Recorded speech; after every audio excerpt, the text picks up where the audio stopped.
नमस्कार। आज बात करेंगे कुछ कॉम्प्लिकेशंस की जो कि इम्प्लांट हीलिंग के दौरान हो सकती हैं। तो सबसे कॉमन कॉम्प्लिकेशन जो हम देखते हैं वो होती है इन्फेक्शन की। इन्फेक्शन आपका इम्प्लांट की इमीडिएट हीलिंग के दौरान भी हो सकता है और लेट हीलिंग के दौरान भी हो सकता है। और सच मानिए इसका पहला कारण inability to maintain oral hygiene या सफाई आप प्रॉपरली नहीं रख पाते, यही उसका सबसे कॉमन कारण हमने देखा है इन्फेक्शन का होना। एक और कॉम्प्लिकेशन हो सकती है कि आपका मसूड़ा जो है वो रिसीड कर जाए, थोड़ा ऊपर चढ़ जाए और इम्प्लांट का जो स्क्रू है वो मुंह में ओपन अप हो जाए। तो वो भी एक ऐसी कंडीशन है, अगर इनिशियली ट्रीट कर लिया शुरू के दिन में तो वो मैनेज हो जाएगा। अगर आपने उसको ट्रीट नहीं किया तो वो अल्टीमेटली इम्प्लांट ले जाएगा अपने साथ, तो इम्प्लांट फेल हो जाएगा।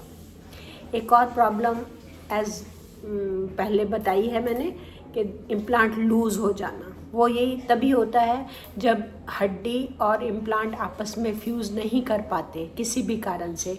उसका कारण आपका हड्डी का क्वालिटी सही ना होना, इम्प्लांट का हड्डी के साथ क्लोज कांटेक्ट नहीं बनना, इन्फेक्शन का हो जाना और नीचे इम्प्लांट के नीचे तक चले जाना, ये सब कारण। यहाँ जब आप उसके ऊपर दांत लगाते हैं, उस दांत के ऊपर नॉर्मल से ज़्यादा लोड पड़ना और फिर इम्प्लांट का हिल जाना, ये सब कारण से इम्प्लांट लूज़ हो जाते हैं। उस कंडीशन में तो फिर आपको इम्प्लांट हटाना ही पड़ता है और जब वो हील हो जाए तो आप उसकी जगह नया इम्प्लांट लगाते हो।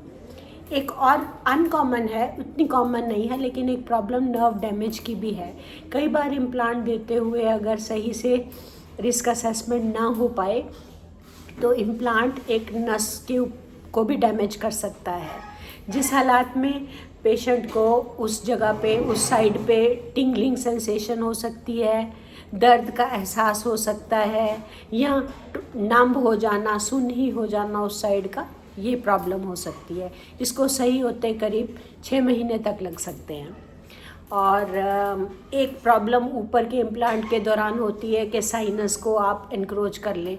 अगर साइनस की इन्वॉल्वमेंट इम्प्लांट देते हुए हो जाए तो उस केस में क्या प्रॉब्लम होती है, पेशेंट को सर दर्द ज़्यादा आने लगता है, फेस पे पेन होने लगती है, पेशेंट का नाक बंद होने लगता है, नेज़ल कंजेशन हो जाता है। ये कंप्लेंट्स जो हैं ये आपकी साइनस की इन्वॉल्वमेंट के साथ हैं।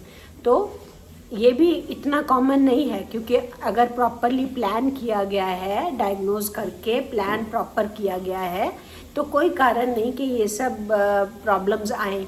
जब आपके डॉक्टर के पास आपके सीटी स्कैन्स होते हैं तो वो क्लियरली देख पाते हैं कि कितना एरिया अवेलेबल है और किस तरह की हड्डी है, तो आपकी कॉम्प्लिकेशंस का रिस्क मिनिमल हो जाता है।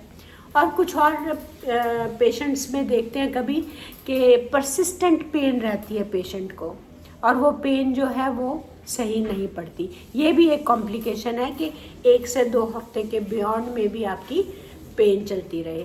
तो कोई भी कॉम्प्लिकेशन होती है, ये ज़रूरी है कि आप एज सुन एज़ पॉसिबल, जितनी जल्द हो सके आप जाकर अपने डॉक्टर से जांच करवाएं। जिससे भी आपने इम्प्लांट किया हो एक बार जांच करवाएं, ताकि कोई भी प्रॉब्लम जो शुरू में हल हो सकती है वो शुरू में ही टैकल हो जाए और उसको और ज़्यादा कॉम्प्लिकेट होने का चांस नहीं मिले। Hope this helps. Thank you.